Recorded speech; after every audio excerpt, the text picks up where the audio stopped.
السلام علیکم ورحمۃ اللہ وبرکاتہ۔ سورۃ آل عمران آیت نمبر 187۔ اعوذ باللہ السمیع العلیم من الشیطان الرجیم من حمزہ ونفخہ ونفثہ۔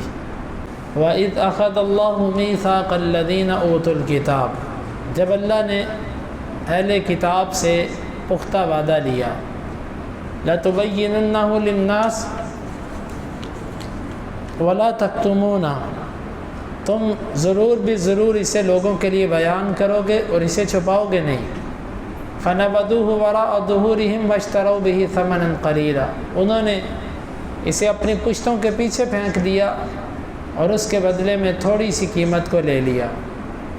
فَبِئْسَ مَا يَشْتَرُونَ، بڑا برا ہے جو وہ اختیار کر رہے ہیں۔ لَا تَحْسَبَنَّ الَّذِينَ يَفْرَحُونَ بِمَا أَتَوْا، آپ نہ گمان کریں انہیں جو اپنے کیے ہوئے پر خوش ہوتے ہیں۔ وَيُحِبُّونَ أَن يَحْمَدُوا بِمَا لَمْ يَفْعَلُوا، اور وہ پسند کرتے ہیں کہ وہ تعریف کیے جائیں اس پر جو انہوں نے نہیں کیا۔ فَلَا تَحْسَبَنَّهُمْ بِمَفَازَةٍ مِّنَ الْعَذَابِ، آپ انہیں عذاب میں کامیاب ہونے والا گمان مت کریں۔ وَلَهُمْ عَذَابٌ أَلِيمٌ، اور ان کے لیے دردناک عذاب ہے۔ وَلِلَّهِ مُلْكُ السَّمَاوَاتِ وَالْأَرْضِ، اور زمین و آسمان کی بادشاہی اللہ کے لیے۔ وَاللَّهُ عَلَى كُلِّ شَيْءٍ قَدِيرٌ، اور اللہ ہر چیز پر قدرت رکھنے والا ہے۔ اللہ تعالیٰ نے یہ وعدہ اہل کتاب سے لیا، یعنی جن کو بھی آسمانی کتاب دی اللہ تعالیٰ نے ان سے ایک وعدہ لیا۔ وہ وعدہ یہ تھا کہ تم نے اس کتاب کے اندر بیان کیے جانے والے حقائق کو لوگوں کے سامنے بیان کرنا، لوگوں سے اس کو چھپانا نہیں۔ اور خاص طور پر محمد صلی اللہ علیہ وسلم کی آمد کے بارے میں جو آپ کی کتابوں میں تذکرے ہیں اس کو تم نے چھپانا نہیں ہے۔ اور اسی طرح جو حق سے تعلق رکھنے والی چیزیں ہیں اس کو تم نے چھپانا نہیں ہے۔ لیکن ان لوگوں نے کیا یہ، بجائے اس کے کہ یہ اس کو بیان کرتے، قرآن کی جو باتیں تھیں اسے بھی یہ چھپاتے۔ مثلا رجم کے بارے میں یہ اللہ کے نبی صلی اللہ علیہ وسلم کے پاس آئے، کہنے لگے کہ ہمارے مرد اور عورت نے آپس میں برائی کی ہے، زنا ہو گیا ہے، تو آپ کی شریعت میں اس کی کیا سزا ہے؟ آپ نے فرمایا جو تمہاری شریعت میں۔ کہا کہ ہماری شریعت میں تو یہ ہے منہ کالا کر کے جوتے مارو بس۔ آپ نے فرمایا نہیں، رجم ہے تمہاری شریعت میں۔ کہا نہیں۔ فرمایا کتاب لے آؤ، کتاب لے آئے، اس کے اوپر انگلی رکھ کے آگے پیچھے سے پڑھنا شروع کر دیا۔ عبداللہ بن سلام موجود تھے، وہ کہنے لگے کہ اللہ کے دشمن ہاتھ تو اٹھاؤ۔ ہاتھ اٹھایا تو وہاں پر رجم کی آیت تھی۔ اسے یہ چھپانے کی کوشش کرتے تھے، کہیں یہ بات واضح نہ ہو جائے کہ واقعی قرآن مجید کے اندر بھی وہی باتیں جو تورات میں، توحید کی باتیں اور کتنے احکامات جن میں یہ تبدیلی کر چکے تھے کہ قرآن نے جب من وعن بیان کی تو یہ اس کو اپنی کتاب سے بھی چھپانے لگ پڑے۔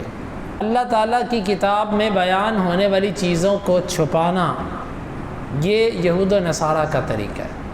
دیکھیں جس چیز کا اللہ نے انہیں پابند کیا اس کے ہم بھی پابند ہیں۔ یہ مطلب نہیں کہ حق کو چھپانا ان کے لیے جرم ٹھہرا اور ہمارے لیے یہ جائز ہو گیا۔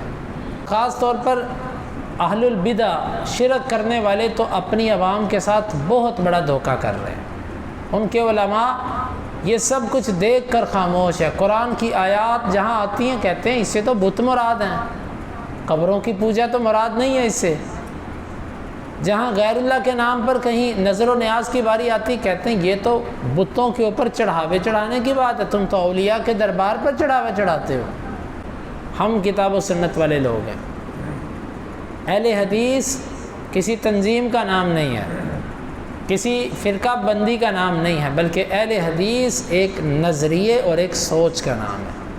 وہ سوچ اور نظریہ یہ ہے کہ کتاب و سنت کی بالادستی اس سے کوئی بھی ٹکرائے، چاہے وہ میرا باپ ہو، چاہے وہ میرا استاذ ہو، چاہے وہ میرا امام ہو، چاہے وہ میرا فقیہ ہو، چاہے وہ میرا محسن ہو، مربی ہو، کوئی بھی ہو، قرآن اور حدیث سے جو ٹکرائے گا ہم اس کی بات کو نہیں لیں گے۔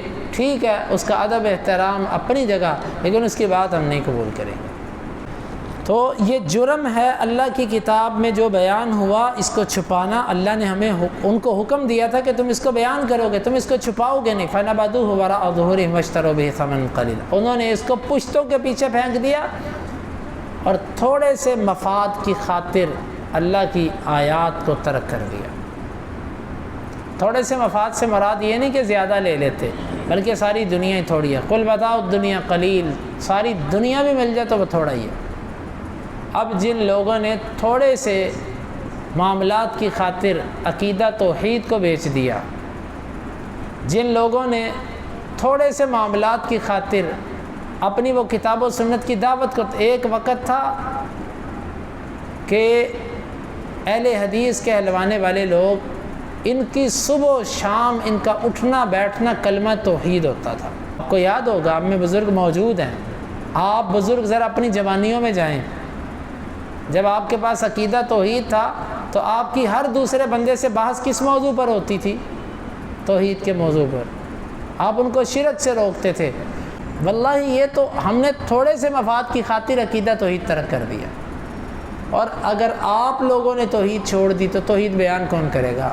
کوئی شرک میں ڈوبا ہے، کوئی بدعت میں ڈوبا ہے، کوئی جو ہے وہ تعصب کی نظر ہے۔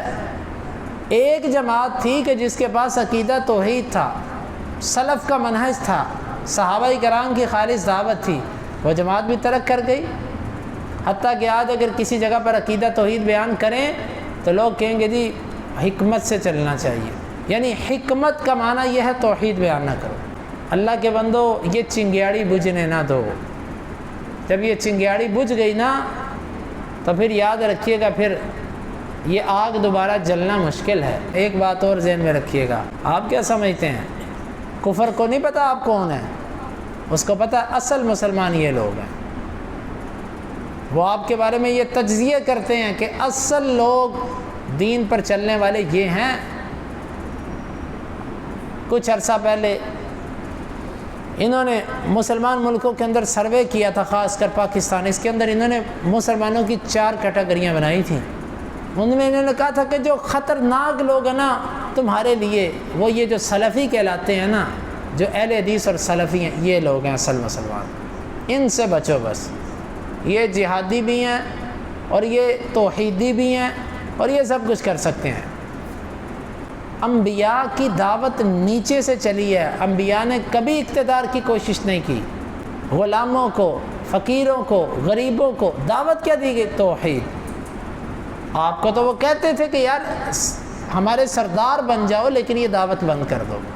آپ کو تو وہ بادشاہ بناتے تھے لیکن آپ اس کو ٹھکراتے تھے۔